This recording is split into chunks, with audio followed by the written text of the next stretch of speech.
रुग्णालयापर्यंत येण्याची गरजच पडू नये, पण तरी रुग्णालयाची व्यवस्था चोख असली पाहिजे. मुंबईकर नागरिकांची ती गरज आहे.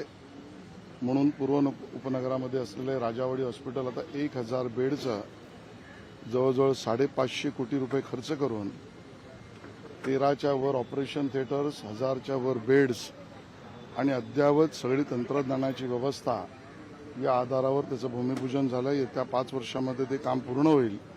या ठिकाणी सांगायला आनंद होतोय की मुंबई महानगरपालिकेच्या आरोग्य विभागातील सर्व रुग्णांसाठीच्या व्यवस्था यापुढे तंत्रज्ञानाच्या आधारावर चॅटबॉटवर आणून सुद्धा रुग्णांना त्या ठिकाणी पारदर्शकतेने सगळ्या सुविधा मिळणं या कामाला आजपासून सुरुवात केलेली आहे.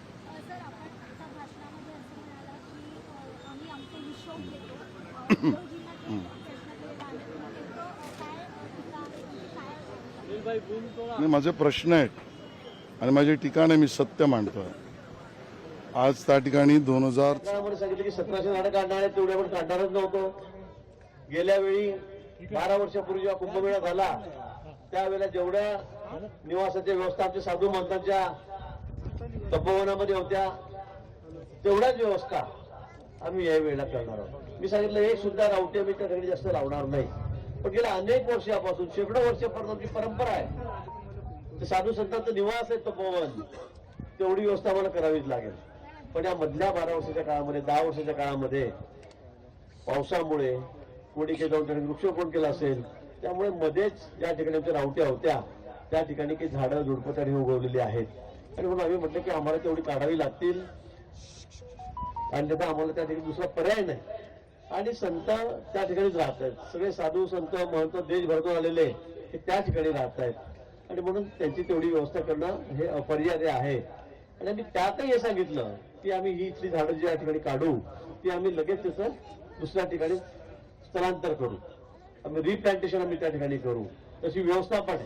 गेल्या वेळी जवळपास 1000 झाडं काढली होती, त्यातली 700 झाडं जगलेली आहेत. म्हणजे 70% 65% त्याचा सक्सेस त्या ठिकाणी आहे.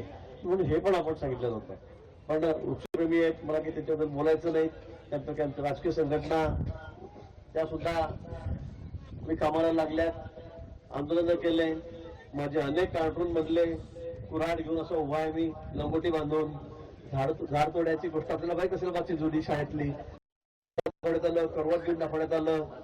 आणि हे बघा, हे सगळे झाडं तोडायला लागलेत, पर्यावरणाचा ऱ्हास करतायत, निसर्गाचा ऱ्हास करतायत, वृक्ष तोडतायत. पण मी आपल्याला या ठिकाणी सांगतो, आपण या ठिकाणी मी बोर्ड बघितलं, एक पेड माँ के नाम, मोदींचा फोटो.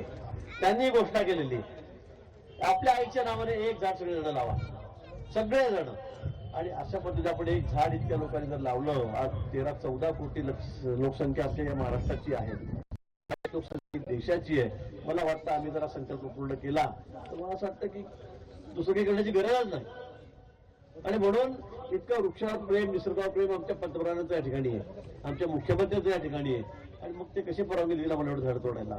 आणि म्हणून काहीतरी गैरसमज झालेत, त्यातून काही वृक्षप्रेमी समोर आलेत. मला त्याच्यासाठी बोलायचं नाही, पण बोलण्याच्या ओघामध्ये काही जास्त बोललं गेलं. कुंभमेळ्याची गरज काय, हा कुठला प्रश्न आहे? तिथे साधू संत गांजा प्यायला आहेत.